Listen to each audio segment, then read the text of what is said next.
Okay, there we are.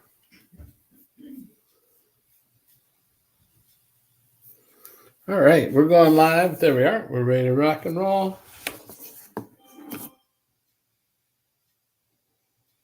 All right. Hope everybody's had a great day. We're rocking and rolling in Central Illinois at a glorious 16 degrees, right? And so we hope everybody had a day that worked out okay for the weather. They have some people come on, but tonight we're just gonna talk about a couple things. Take us probably to the top of the hour, whatever. You can see Curious George back there, and we're going to talk about metabolic health, and we're going to deal with some issues that are seasonal. And we just had two great calls tonight related to metabolic health. And one of the things that our big concern is that, there we go, is that we really have the season of stress. And with the season of stress, there we go. There she is. And with that season of stress that we're going on is I don't want to attend any more funerals. I have been to enough funerals that were preventable. And I know that we are looking at others that are headed towards the hospital, that are in the hospital, that, if we could intercede sooner, maybe we'd be okay. And now sometimes they already have the tubes, and people are being told to come and write them off and that kind of thing. This is a season of, regardless of your theological background or beliefs, this is a time of the year in America where there is pressure coming from all kinds of directions. The year is ending, and a year ending is such an arbitrary thing, isn't it, Benita? Right. I mean, It completely is. There's no like rhyme or reason, but in our minds, we have this sense of like doom almost, right? Because we're going into the longest night of the year. That's why every culture has a light holiday in the winter, is because we all want to lift light. We all want to bring the life. We were like, we're going to be stretching towards the summer. Like, we just aren't winter people in general, right? Like, we right. don't hibernate. So then it's And harder so for us many, to get through. yeah, and so the dark is shrinking. The year is quote ending. Like there's like a no, it's the next. There will be another day tomorrow. I mean, that's right. It's the 31st to the first. You go to bed, not go to bed, whatever is. It's a continuation, but there's this arbitrary pressure, and we add to it. Different groups have different holidays or gifts or anticipation of and disappointment of and traveling and social gatherings are sometimes dreaded, Hmm. and sometimes there's so many different emotions that happen in there, and the preparation of those, and then Right. preparation of this myth of possession and gifting, and did I gift enough, or was it enough, or that's all, or well, I would have given you more, but I didn't have, and I didn't, and then work, and will I have a job, and the health, and I'm not sleeping, and you It's a stressful season. And don't forget time change, right? Like people are barely adjusting to their new circadian rhythm. And even just that change alone causes increased heart attacks, right? So yeah, what you're saying, George, really leads to what I was talking to someone today about. She just turned 80. She's on the protocol, and she has had one of the most transformative years of renewal that I've seen in her since I've known her. And the joy that she has turning 80 today, she calls the tea her great equalizer because she's been a diabetic now for over 20 years, so 2 decades plus. She's been on insulin. She's already had a fall because of trying to control her blood sugars with insulin. And now that she's starting to stabilize, this is that equalizer, right? Like the tea and the protocol and the fiber is just balancing everything out to give that opportunity to experience joy in the season. Yeah. And yeah, it's phenomenal. And I even seen other, like, clients of mine really transforming the mindset because now they have the hormones like serotonin, which is made in your gut, right? 90% of it's made in your gut, but they have it now so that they can use it. And that that's just exciting for me, and exciting because our community gets to experience this on a daily basis, but we get to see these transformations happening around us. And so that's why I'm here tonight. What are we talking about? Like, We're going to talk about some stress. I think and just the idea of that. I'm working in the format is as I'm working on my show that I'm bringing together. The title of it is "Food Got Me Into This Mess, Food Get Me Out," and because it really is. I mean, at the yeah. end of the day, you can jump on 1,000 different. Now that's a large number, but you can jump on any of a multitude of symptoms Mm. and blame that for how you feel. No, the other guys, I get that. And then if you're the modern day hey, come here, say hi to Benita. Hi, Hey, Benita. Sarah, how are you? My makeup and everything off my face. I'm going to bed. You She go to won't be bed. with hair and makeup, guys. Oh God, yeah. And I've been dreaming about that pecan pie and Oh vanilla fiber. yeah. My neighbor came over the other night to. He said he would blow off my driveway and sidewalk. So George says, "Do you like pecan pie?" He Sweeten them volunteered. up. I volunteered payment for the neighbor for Right. doing the driveway with Yeah. the blower So, with her pecan pie. so what's interesting, like, so we're talking about the protocol, right? Cheryl and I love pecan pie, but this year was my first year on the protocol. And no matter what, like, just the flavors of it is very like home. It gives me all those good like memories. But I Right. realized that I really only wanted the nuts. Like, I was picking Oh off the really? pecans and leaving the pie. And my mom was like, "What are you doing?" And I was like, "I don't know. Like, this is all I want." Hey, I've got a good recipe for candy pecans too. I made at Christmas, but there you There we go. go. Well, See ya. have a good night. You too. Bye. And there's an 80-year-old. She just had her birthday on the 21st, turned 80. I love You know, it. And and looking sexy on the beach. I'm telling you, So the thing for us, one of the greatest things that we get to provide, I think, is hope. I mean, how many times do we see stories in a day? And guys, when I say food got us into this mess and food get us out, there's nothing more true than that, because that's the cause that then is the root cause of the hormone changes and that we chase.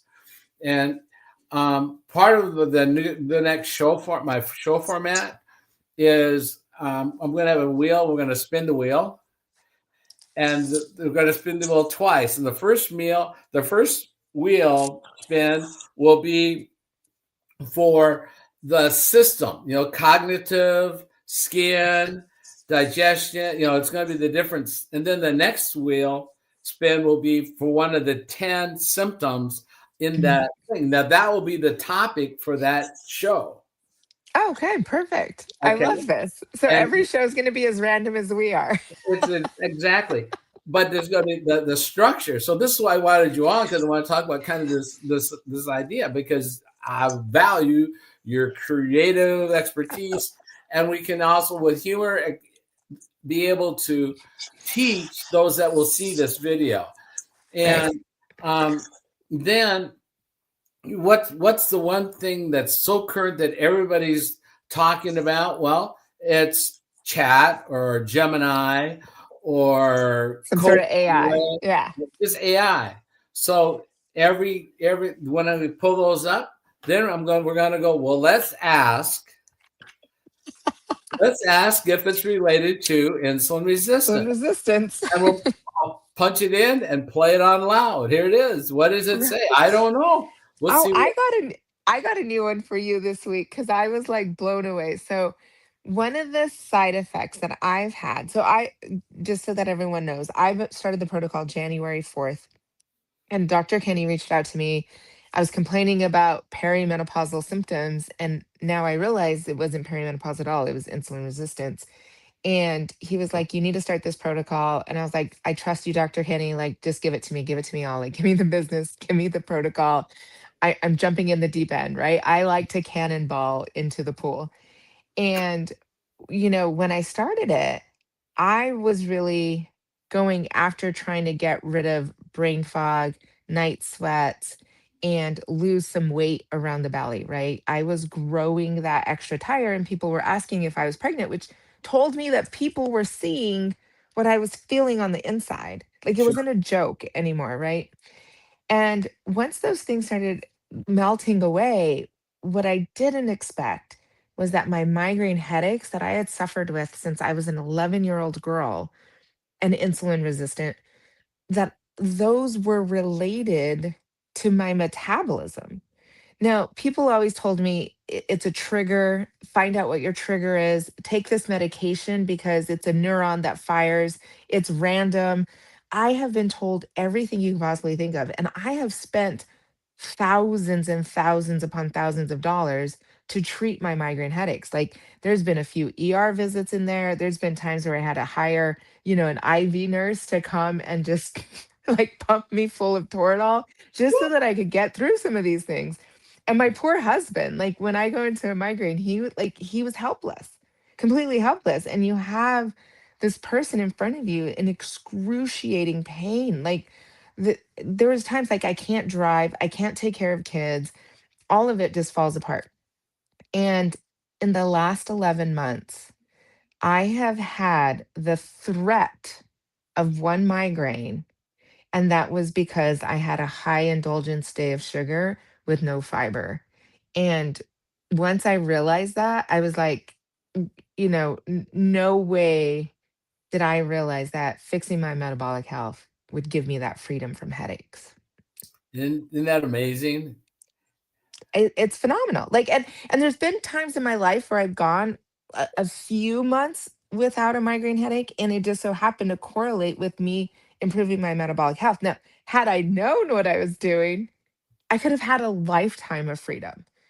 But I didn't know what I was doing. Now that I know what insulin is, how insulin affects every single cell in our body, and how to leverage insulin. Like insulin isn't like your enemy or your frenemy or your friend. It literally is a hormone in your body that, as a human, you can make logical decisions to leverage your hormones to get the outcome you want. Right? And it's just phenomenal, hands down, phenomenal. That's exciting, and it's really amazing that we are. And I'm the opposite of you in a lot of ways. And one is, I have I have not had a headache, any kind of headache, since I believe it was I was turned 13, when I wished.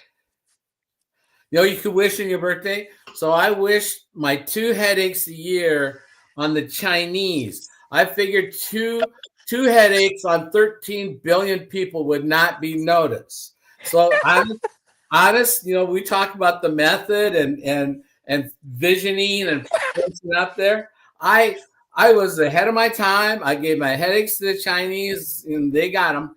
Now, the one thing that didn't work was I also, at the same time, well, that sounds like a good idea. I put my worries out there too. Unfortunately, they keep coming back. But, so, but I truly understand the debilitating for those that suffer from migraines. I mean, one of our friends that's a nurse and others who would be in a dark room for 2 days and just, fetaled up and balled up. And there's a simple solution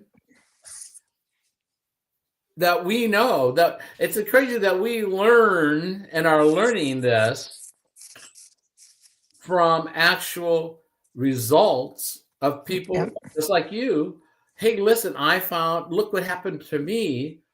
Just like Jennifer today was so excited about her dental experience. There's guys, if you want to know about dental experiences, I mean, she just had the first wonderful dental appointment beyond yesterday and tomorrow. But like John, the Iceman, and I, months ago this summer, Benita, we were talking, and we're just kind of chit chatting, and it was like, hey, my gums haven't been bleeding. Me either. And I don't have any. Totally, it was the first time I was able to do my toenails and have them pedicured. Although I do really like pedicure, but happy toes, but anyway, I go, I don't have it. There's no coloration, no fungus. There's no fungus among us on the toes. I mean, and the gout's been gone. I mean, that we had the call this morning, and he gout on his boy. I identified that mine were in my feet and the transitory thing like that. But all this stuff gets back to our point on the migraine and our understanding is that we are only relating our own personal experiences and experiences that others have shown and talked about and pictured about improvements using a very natural, simple food protocol. Food gets us out of this mess. Right. Yeah. So polyphenols, I mean, it's phenomenal what polyphenols can do. The key that I thought was really interesting, because I was thinking about this yesterday about flying the plane, right? Like, you can't fly a plane if you only have one wing. You have to have the support and that balance between the two wings. And what our protocol really brings to the table is, yes, metabolic health is so important. And George, you're talking about what you put into your body, but if you can't absorb the polyphenols that you put into your body because you have like a wrecked gut, you only have metabolic health. But if you have a good gut and you don't have good metabolic health, like, you still can't get off the ground. So it takes what we have as this two-step approach. Like, it literally is, the short punch and then the full drive, right? Like, you have to have the gut in order to absorb the polyphenols, to correct the metabolic health so that you're flying. And I've never seen anything like this on the market that has that two-punch approach. And because of that, it made so much more sense to bring it into my house, to introduce it to my kids, to introduce it to a young woman who's pregnant in my life, to introduce it to my parents. You know what I mean? Like, it just started snowballing because it can help so much with such a powerful result. Really true, and exactly correct. And we start looking at it, guys, when we start considering the source, what happens is that most people get focused on one thing as this symptom, and you become whatever that symptom is. And so then you traditional in the SAM, the standard American medical practice, good old SAM, what you get, because you have a SAD, standard American disease diet yeah, based on the standard American diet. I'm just going backwards on the process. That's how I do things, right? But the thing is that then you get a pill or a salve or a sip or a shot or whatever, and you get it every frequency, and you're told you're going to be back. You get to renewal. That we just go that route, and people do that one thing. Yeah. Now, it's not fixed. It's Nope. muted. It's like putting white paint on mold on a wall. The mold is still there. The mold's still there, and it will come back up. You will It get will. to see it again. It's still there, but Still you there. just muted it. You've masked it down. And so one of the things that we look at when we look at all the different maladies, and Lord, now that I know mine, is that, and you got the wheel there, is that what I'm saying? No. Wait, So look at this picture right here is of an infant, but if you look all the way around her, that's how many injections this Oh, mother Lord, Mother of needed. Mercy. Yeah, this is how many injections a mother took in order to have that child. So, what's happening right now in our communities is women are suffering from something called PCOS, which is the number one cause of infertility. Our men are suffering from low testosterone. Both of them are metabolic disorders. But we keep thinking that jabs are going to fix everything when it comes to metabolic health. And it's not. We are just trying to mask a symptom that, can be driven by a pharmaceutical, and it can try to help the body along, but it doesn't allow the body to build its own natural resources. So you have women that have to go through that many injections just for one child. And this is, if you guys think about the impact on someone's life, it's huge. That means a person, I mean, even just to give yourself an injection. I remember why I became a nurse, George. It's crazy to me to think how all this like comes together. I actually was a realtor in 2004 in New Mexico, and we had a booming office. I loved it. I loved real estate, I loved negotiating. But we had a woman in our office that was newly diagnosed with multiple sclerosis. And the medication they put her on was a jab. And I remember walking by her office one morning, and I could see the quiver in her hand, and she was frozen because she was having such a hard time overcoming giving herself an injection. And I remember stopping because that hurt my heart, like just as a natural inclination, like empathy comes out of humans. And I stopped and I was like, "Can I help you?" And she was like, "Will you just hold my leg still so that I can give myself my medication?" And I was like, "Can I just do this for you really quick?" And she was like, "Well, but you won't be here tomorrow and the next day and the next day and every day for the rest of my life that I have to give myself this medication." And I was broken. I was like, there has to be a better way.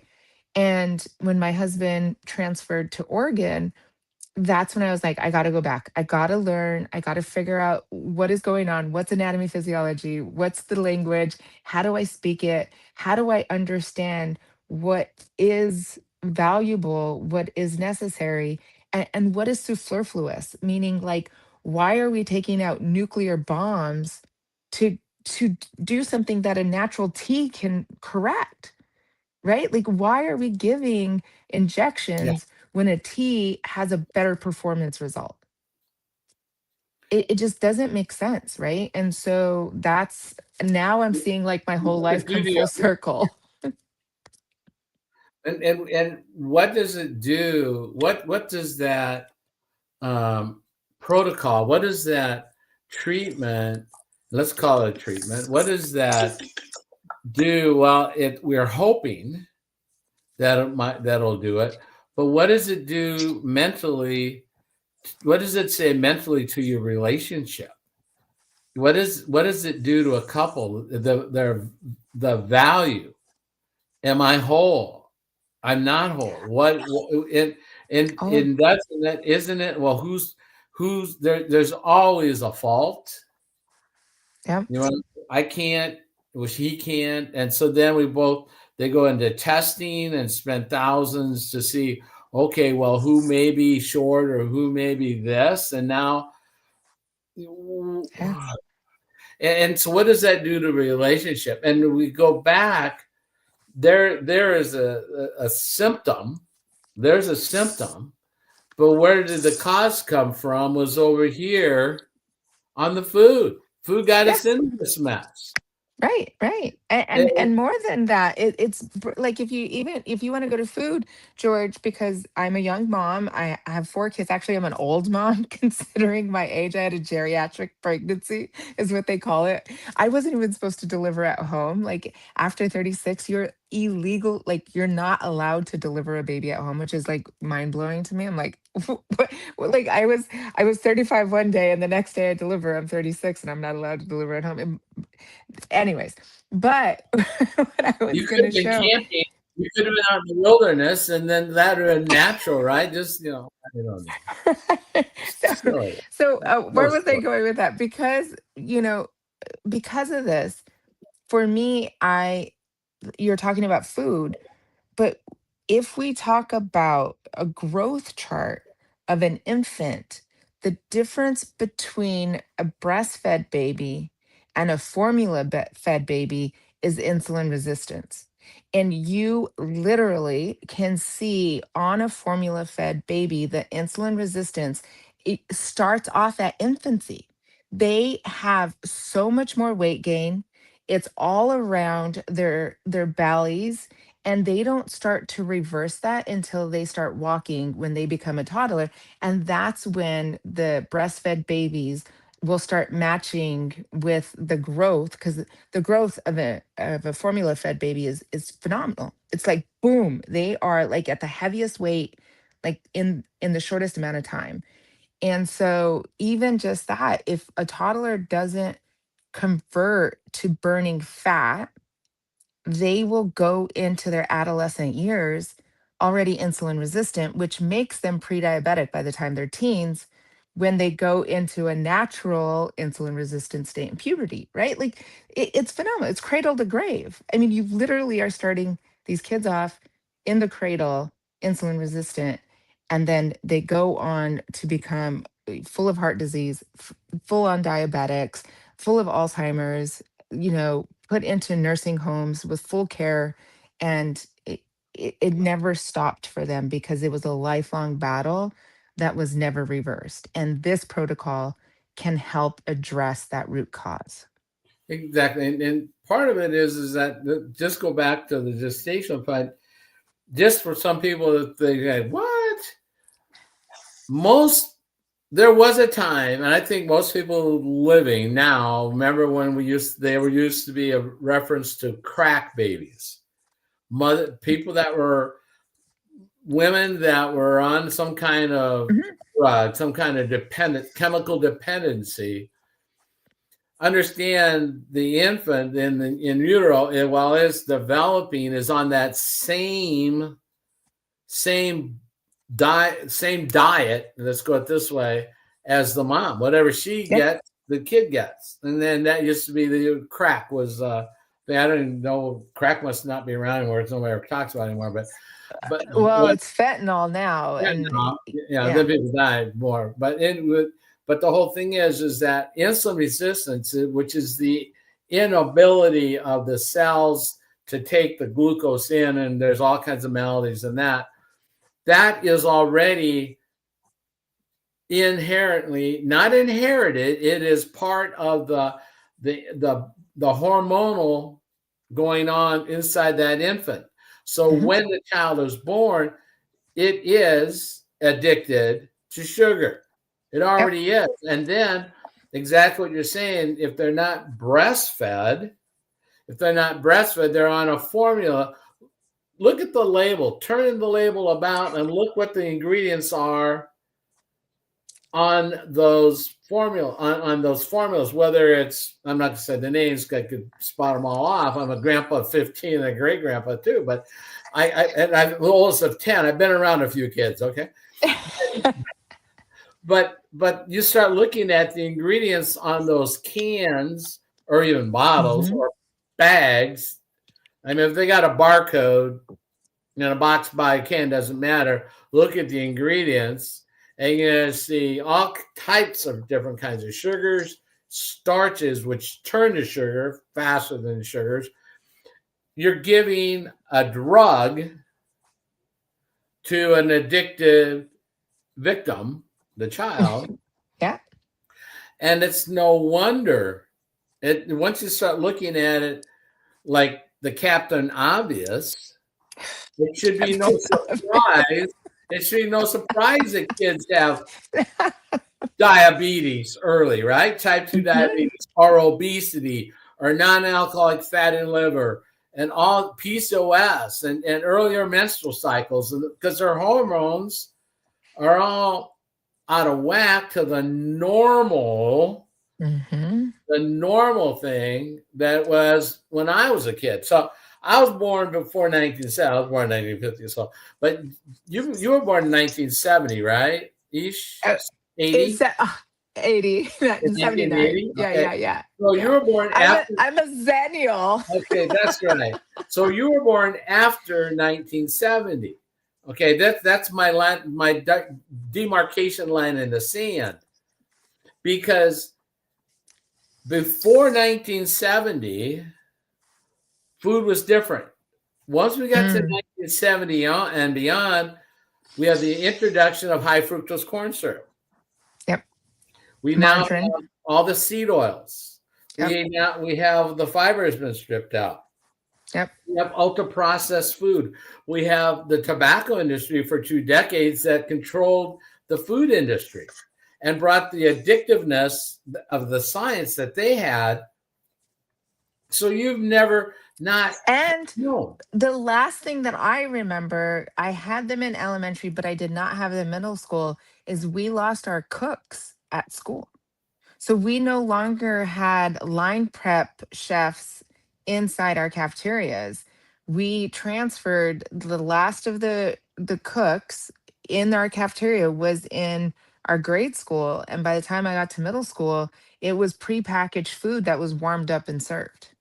So you have an entire nation of school, especially in the poverty level that depends on 2 meals a day from the school, now dependent on ultra processed food in the school system. Right. And so there's exactly what I'm talking about. There's 2 lines, because in my youth, we didn't have type 2 diabetes. If there was somebody that was diabetic, that's when we say it takes 10, 15, 20 years for you to develop it. Yeah. To become insulin resistant, because we weren't snacking every 2 hours. I was asking, like, what are we doing to our toddlers? Right. I remember, I literally remember having kids in the stroller and seeing moms throw goldfish at their kids as like entertainment to distract them. And I was like, when did we get here? Like, just now, like, what I would do is I would scoop up like a handful of leaves or a stick, something. But I tried to avoid giving them food because we inherently know that that is addictive. It's not okay, and you shouldn't emotionally train up a child to reach for food when they're upset, right? And that's all you're doing if you're trying to give your toddler food when they're upset is Exactly. you're training them up to become more addicted to the sugars inside these foods that don't even taste sweet. Like, think of goldfish, right? They don't taste sweet, but that's all they are processed carbohydrates.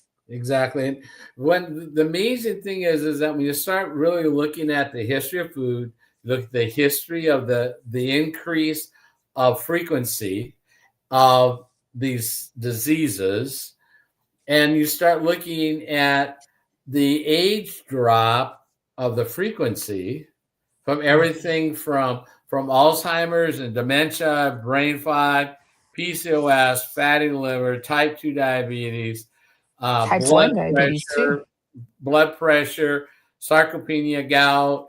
I mean, you can go on and on. Brain fog is a big thing. The skin tags, acne, those types of things, all of them, very simple with time. Hey, is that the big boy? It's my daughter. She's gonna go to Oh, bed, so I'm gonna stand up and give her a hug so she all can go. right. Hey, aren't you going to say hi to me? Come on. Oh, do you want to say hi to George? I have him on my Come earbuds. on. Come on. Get over here. Hello. Hello. Hello. Hello. Hello. Good night, Mijita. So yeah, so that's my fourth child, and I I refuse to take the glucola test with my fourth child. I had tested negative for gestational diabetes with my previous three.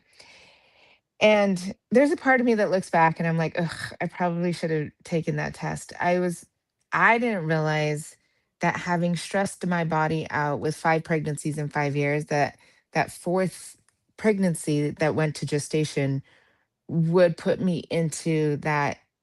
I wasn't just insulin resistant, but I had crossed the line into gestational diabetes. And it was probably that last month when I just started pounding on the weight. Like I just could not handle sugar and I didn't realize what was happening. And my child not only didn't come on time, but she came like 2 weeks late. So when I delivered her, she was over 10 pounds and she went into a sugar withdrawal. Like we knew immediately what was happening to her. Her temperature started fluctuating. She got a little bit of the shakes, right? So we had to bring her sugar back up. It was touch and go for the first 24 hours because her body was trying to regulate because of that, like you were saying, George, you set up a child either for correcting it because your body can correct this, and with the right help and the right tools and the right nutrients, it's possible. But I didn't realize that even when it's corrected in young adolescents, like in childhood, when they hit puberty, they have the risk of becoming a type 2 diabetic in puberty because of a gestational diabetic mom. So the risk inherently is there because the cells now are, whether they're desensitized to insulin, and so it's easier for them to just switch off. I don't know what that is. I'm not the expert in that field, but I do know that I'm so thankful for this protocol because the one kid that has taken to it the most is the fourth child.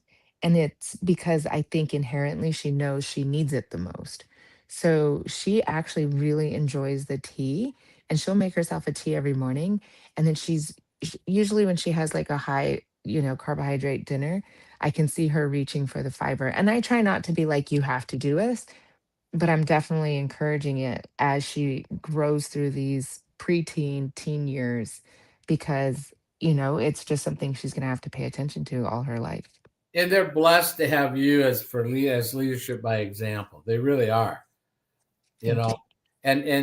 and it's isn't it though amazing is that you you're a late age career nurse, right? You didn't start. You weren't a nurse when you're 18, not a high No. school, or you're a late age educated. So in a modern day educated nurse, yet the understanding and knowledge on these topics are coming from TikTok. I mean, at the end of the day, come on, TikTok and but it's our community, right? Our It's community, right? So, like Ben Bickman, I met him on the cruise.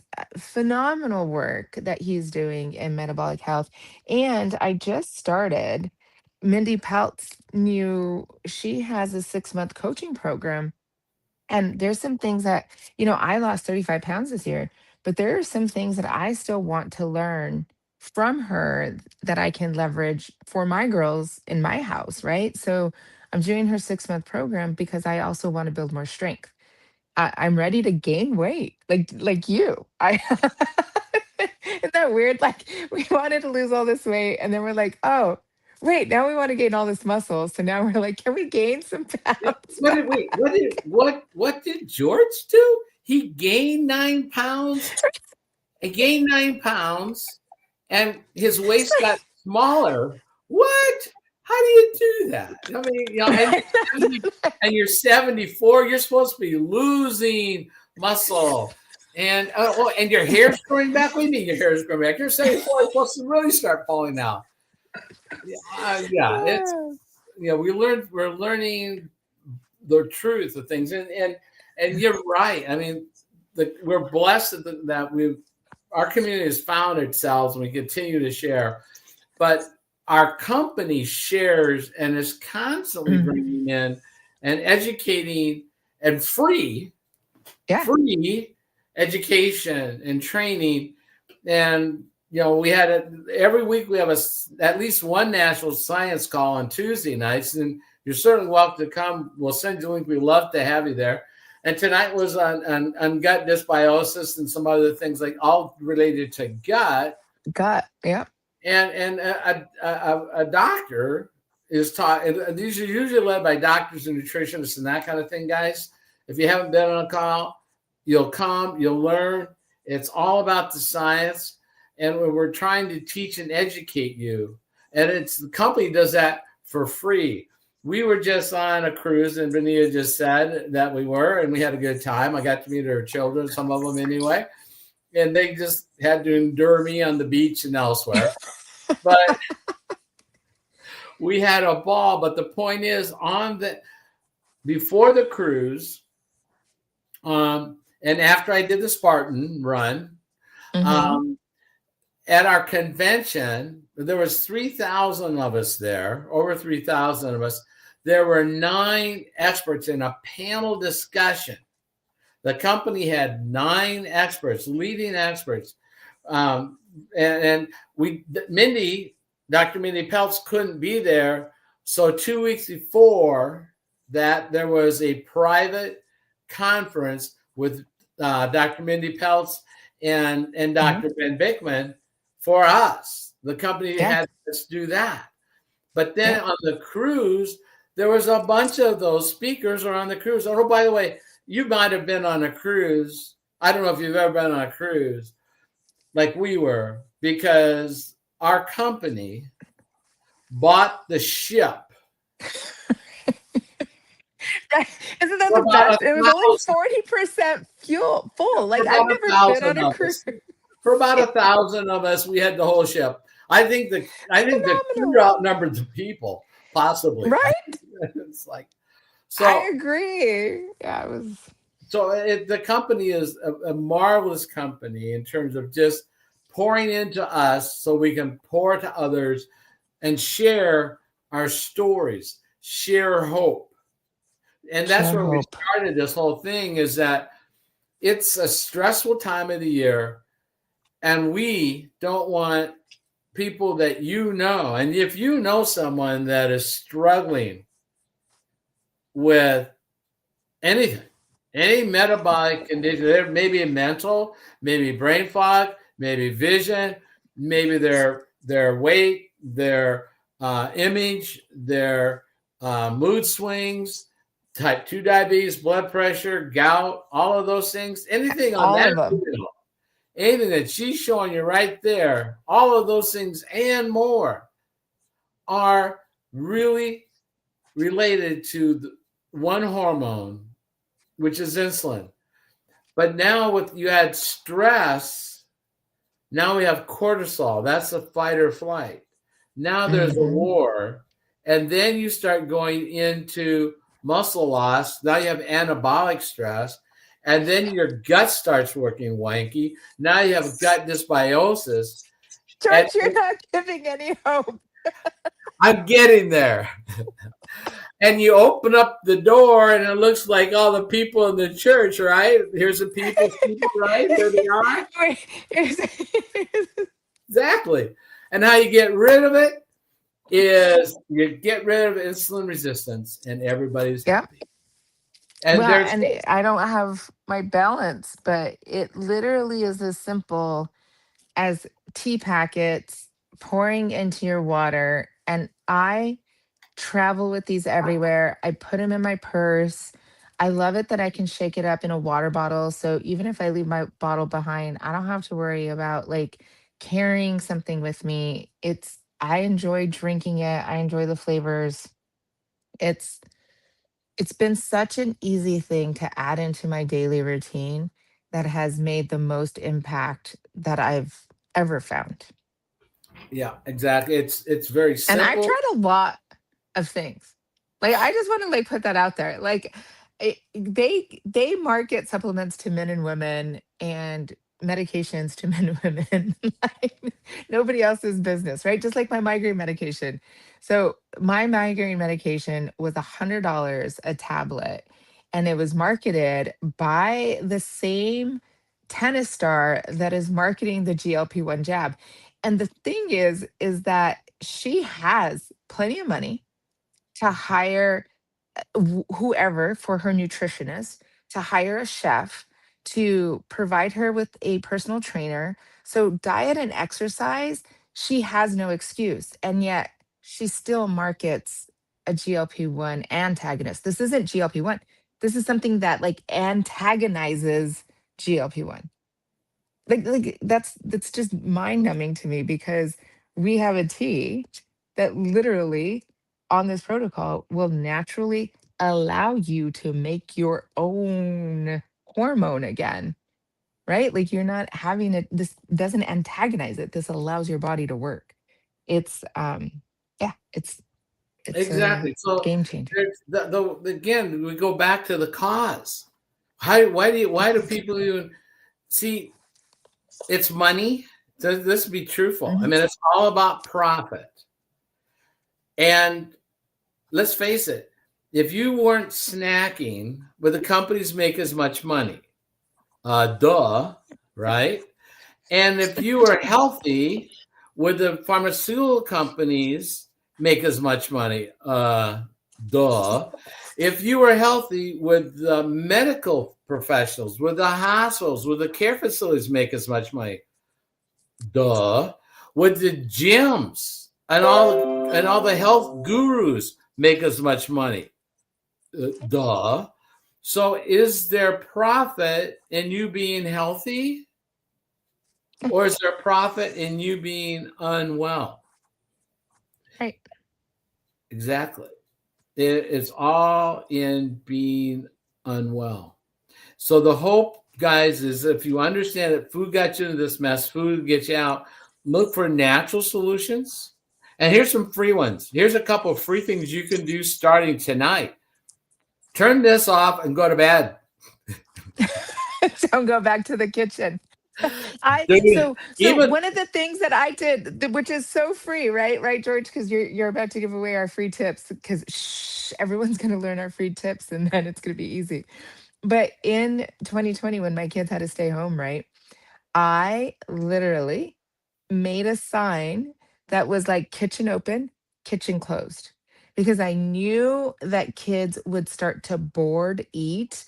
And once they started bored eating, it starts that cycle of cravings because you're getting, unnutrient dense food in. So then you just want more.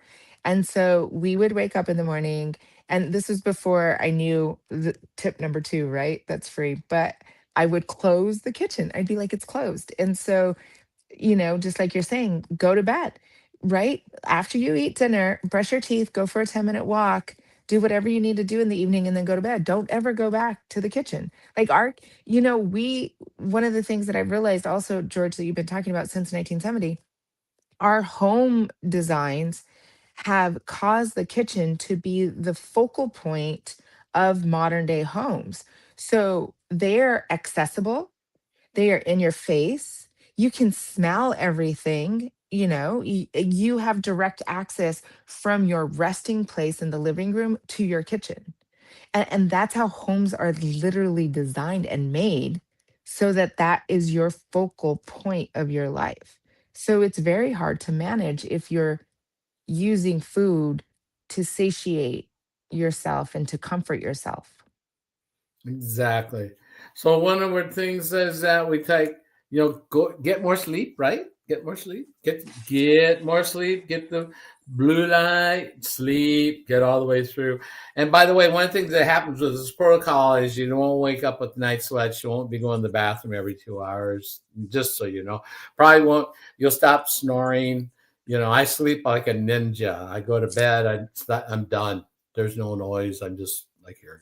Anyway. Andrew and Dr. Fiskus are going to do an interview with me about CPAP machines because both of them have stopped using their CPAP machines because it's not about losing the weight. We always thought it was like the weight and the Mhm. circumference of my husband's neck, but it's actually more about the inflammation and the what's going on metabolically that affects the exchange of oxygen in the lungs. It's wild how much my husband's learning, and then he's producing content for people to learn about sleep apnea and the relationship to this protocol and getting off the CPAP. We are just one big sharing community, aren't we? I mean, it's just true. It really is. I mean, Yeah, wow, I got to tell somebody about this. yeah, It's like show and tell, and maybe I can help someone like this. So get some more sleep, right? And move. You said eat, yeah. It's amazing. You don't have to if you can't go outside because it's like 60 below zero. Go up and down a couple stairs. Take a flight of stairs or two. If you can't do anything, just go on the balls of your feet and just move your gastroc up and down or move your yeah. legs. I mean, move, eat, Move. move. Why? People billion. George, what the move? What? Why? Because what happens when you eat, when you something you swallow. I'm not going to say you swallow whatever the heck it is you swallow. Right? You swallow, chaos is going to happen. Now that chaos is going to be blood sugar, and insulin is going to try to get it out of there. The biggest place that can use it the most is your muscles, and it's your leg muscles can burn more and fast. That's why I move 5-10 minutes. Do stairs. Do something. Don't walk to the refrigerator 5 or 6 times. You can walk around the refrigerator, but walk. Get out of Right? it. But Yeah. move. Ask yourself, are you bored eating? Are you emotionally eating? And is this the right thing you need? And the one thing, George, when you're talking about movement, is I've noticed if I pair my movement with the brown noise or ground, it's called like a grounding frequency, like a 440, that actually helps like reset that like my system so that I feel comforted without the need of satiating something, right? Like really what we're doing is we're adult babies and there's a baby inside of us that's crying and needs some comfort, and we're not going to suck our thumbs, right? And there's no mom that's going to bounce us, but we still need that inside of us. So sometimes instead of moving, I just like jump. Like jumping just 20 times to reset your grounding system, and then like physical hugs, listening to that like music and at that certain frequency, and exactly like get moving, whether it's just a quiet walk or like you're talking about, maybe even it's just some yoga stretches, whatever it is, your body needs that sort of movement. Exactly. And so if we're getting more rest, and we're doing moving after eating, and while we're doing that, we're hydrating. Now, one of the nice things is on the protocol, we know we're going to be drinking at least 3 times, right?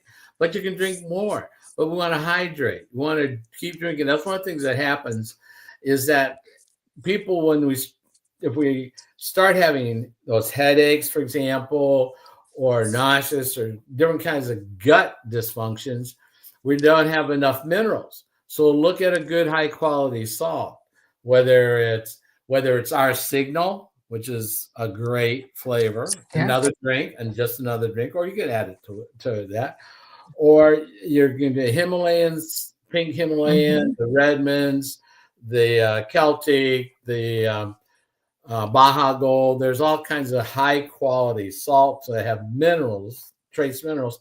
That's a good thing to do. But then also, this is my system. I call it the F off. People say, George, what should I do? I go F off. And they go, what? I said, yeah, F off. You're going to fast the order of food, fat, fiber, and protein. Now people go, protein, that starts with P. I go, but I'm Filipino. You don't say Filipino, you say Filipino. Protein is an F as well. And then if you have any room, maybe a carb. Okay. Yeah. So that's my system, just the simple FO system. Because now, and then we'll fast. We mean fast. Well, let's look at the word fast and let's apply it to sleep. Digestive rest. Yeah. So what you just did is that when you were sleeping, you were fasting. So sleep fast. Hmm. Sleep Yep. fast. Just relax your digestive system. Let it have a break. The longer the break is, the better chance you have of getting rid of some of those love handles. Well, and it's like bringing in the garbage truck, right? So, at 12 hours, you're really cleaning up toxins, but at 14 hours, you're really allowing the immune system to turn on, right? Because your immune system's in your gut. So, if your gut's at rest, your immune system is what is going to start building. And as you go to 14 into the 20 range, your autophagy kicks in, right? So you should be getting into that 24-hour fast at least once a week. Like, you take the garbage out of your house once a week. Like, you should take the garbage out of your body once a week. And that's autophagy. Like, you have to hit at least that zone once a week just to keep up with your metabolic health. Right. And the one thing about that exactly, and like with many palaces, is that girls, the idea of fasting, okay, females, okay, you guys are all over the board. You can't you could fast like a guy, but you're gonna have incredible unsuccess and you're gonna be frustrated. And we're gonna be frustrated with you too, because what is going on? Who is this person? Why are they strung out? Why are they like no girls, if you're going to fast, you need get a hold of one of us, get a hold of Andy Pelz's book, because you guys fast differently So differently. because your hormones are Yeah. all over the board. Not in a bad way. God said, hey, you're going to have some progesterone, and it's going to be over here this for a couple days, and this is going to be over here for a couple days, and, and you're like all over you're like an orchestra. You got the drums and the timpanis and that. And guys, And we're you don't like want to put the timpanis with the piccolos because then it screws everything up. and guys, we're like a drum and bugle corps. Dun, dun, dun, dun, dun, dun, dun, dun, Either on or off. exactly. So guys can do the whole thing differently. Yeah. But just to look at the idea of when to eat and how to eat, it's football season in America, traditional college football season, and you have goalposts, okay, up on the tee, you have goalposts. If you think about it this way, you have your first meal and your second meal of a day. Maybe you have three, but they're all inside of the scoring zone. They're all inside of here. If you're going to snack between the two. Snack between in this eating zone. Snack in here. Not before the game, not after the game. Snack in here if you're going to have to snack. If you're going to eat, Right. eat in here. Now you're going to see that can shift and move if you're in the circadian rhythm, you're on a thyroid medication, you're on a circadian rhythm, you're going to take that generally at 10, which means you're going to eat 30 minutes later at 10:30. So now guess where your clock started at 10:30. And now you're going to move so from 10:30 to wherever, that's your eating window. And have a good time. Plan it that way. Yeah. We get to do that. There's nothing that says literally there's no that I know of, and I have seen no scientific validation or research that says you should eat every 2 hours. Now, Nabisco, Frito-Lay, Coca-Cola, Monster, Pepsi are really happy to sell you stuff. Mars, Nestle, they're happy to sell you. So you're eating every 2 hours. They're very happy to sell you that. Well, because we were sold calories, right? So for the longest time, our mind was so focused on calories in, calories out, or calories burned. And even our watches to this day, right now, like mine always tells me, like, congratulations, you burned like 10 calories. And I'm like, I don't care. Like, because it's not just the calories when it comes to your functioning, it's when and how you deal with those calories, right? Yeah. So now that we know this stuff, that's what we're sharing. And that's what we get into in detail when we have these, calls with our doctors once a week, or whether you catch, replays or whatnot. So, guys, we really want, as you get into this Christmas season or the Hanukkah season or the whatever season, the dreidel radel, the what's a Tutsi one? Diwali, Yeah, yeah, Kwanzaa, yeah, Kwanzaa, yeah, whatever, or Chinese New Year, yeah, whatever winter it is, solstice. yeah, whatever it is, we're happy. We want you to try. Let's see what we can do to get a little bit less stressful, get a little bit more rest, look at our foods a little bit differently, is and understand that there is hope in all those aspects. And let's see what we can do to try to help our family not have to go to another event. It's because somebody, because I've heard this so many times, and I heard like, well, he just didn't know. She had no idea she had this. She had all of a sudden. Well, let's wait a minute here. Did they? What? No one. I mean, honestly, George, yeah. Yeah. I mean, I didn't know last year. This is my husband last year. You can see it past that light. But Yep. it's hard because I was living with him. We were the healthiest people in our circle. We literally were. And it's mind numbing to me because Andrew didn't start this protocol for himself. He was like, "Oh, I will do this to support you and we'll do it together." And I was like, "Thank you, because I know I needed this and I needed a buddy to help, hold me accountable." But when he saw the results he got in 90 days, he's off 4 medications. Like what better gift could my husband give me than that kind of transformation? And he's off his CPAP machine, so I don't get hurricane face in the middle of the night when I roll over, like, and there's like wind, and I'm like, yeah. And the kids, look at the kids. Kids have a dad that is all about activity. yeah, and that's here. Yeah. That's here. My husband had cardiac markers that put him in an extreme category, and he could have suffered a widowmaker if he continued on the path that he was on. And now it is like a 180 away from that path. And that matters because not only do I not have to worry about it, but like his life insurance policy was built upon that, right? That's why life insurance policies can get so expensive. Now his blood work is so corrected. It's mind numbing to me to see how simple it was and how impactful it is. Absolutely. And I'm blessed to be here. I'm blessed to be alive.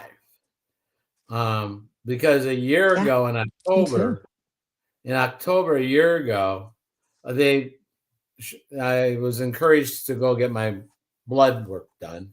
So I'm smart, Benita. I'm a smart man. So I fasted for 20 hours because I know that my blood glucose will be lower. So I went in 20 hours in the afternoon, 2 in the afternoon. I had my blood drawn and I left happy. It was in the summer, it was October. I'm gonna go out. Unbeknownst to me, the laboratories spent the afternoon trying to get a hold of me. I don't know when the last time a laboratory tried to call you, but the laboratory was trying to get a hold of me. They called the clinical laboratory. All they were trying to get a hold of me. And I called them back the next morning because, they immediately went into triage. And as a nurse, you can understand this. They ask, are you dizzy? Are you fainted? Are you nauseous? Is your heart beating fast? Are you sweating? They triage me on the phone. I go, no. And fine. They go, you need to come in right away. And if I had said yes to any of them, I know they would have sent an ambulance. But Oh, for sure. they go like, well, we've been trying to get a hold of you since yesterday. And I go, yeah. And they go, well, why didn't you call us back? And I go, well, I was golfing. Yeah, I'm not, no golfing was a phone. And of course, maybe I was also in denial, but I was golfing, by golly, and I'm sticking with that story. So I go to the clinic, and it's one of the nice ones, with the plants and the plush. And you Yep. would have thought I was in an inner city ER the way they rushed me back to a room with 4 attendees and all the staff. The room was packed with people. They ran me through triage again. They asked me why I didn't call them back. I told them I was golfing. They didn't think that was a real good answer, but that was the truth. And so I go, so what? They go, well, we drew your blood. Yes. Were you fasting? Yes. I said, what were my results? And they go, well, your fasting blood glucose is 834. And I go, okay, thanks. And well, and your A1C, I go, what? Okay, 18.1. I go, oh, okay. And I just shirked it. No, that is not okay. That is not okay. You're a freaking maple tree at that point. That's why I got the name Maple Syrup. In case you don't know, in case anybody that's watching this, I mean, sometimes I just start bawling because I'm so happy I'm alive. People die at 600. People aren't with us at 600. They have comas. They have coronaries. They have system failures. I was 834 fasted. That was my fasting. Can you? I don't even want to try to imagine what the number was when you ate. Yeah. Yeah. I mean, there had to be you're- probably a comma involved. And the A1C, if you don't understand what A1C is, it's a 90-day average, and it's an exponential calculation. But what it does is it calculates the amount of sticky gummy glucose that's on your red blood cells, your erythrocytes. Now, the job of that red blood cell, if you remember back in third grade science, is to carry oxygen. Mine were carrying 20% of the load was sugar because there wasn't any place for it. Yeah. Yeah. And oxygen is for your metabolic health because if you don't make ATP, you don't stay alive. Exactly. And so I said, thank you very much. And I walked out of the clinic with no medical intervention, no prescription, no plan. I just knew that food got me into this mess. Food will get me out. And I've known some other programs, and I was in one program a long time ago in 2019, and it was a great program. It's still out there, and it's a great research program, but it was unsustainable for me because you're weighing your food. I mean, it's just grams. I have 2 digital scales, and I was weighing everything and counting everything. And I had 2 kitchens. I have a gas kitchen, an electric kitchen. I love to cook. And if I got to count down to only this many of these rascals and those many of those rascals, and it became a science experiment. Stressful. Yeah, but it's stressful. Yeah, that's all I can have. No more. It was unsustainable. So I knew that there was something out there, and came across this protocol, the same protocol of the same wild turkey that we love, and got in 107 days. In 107 days, I didn't really change my diet.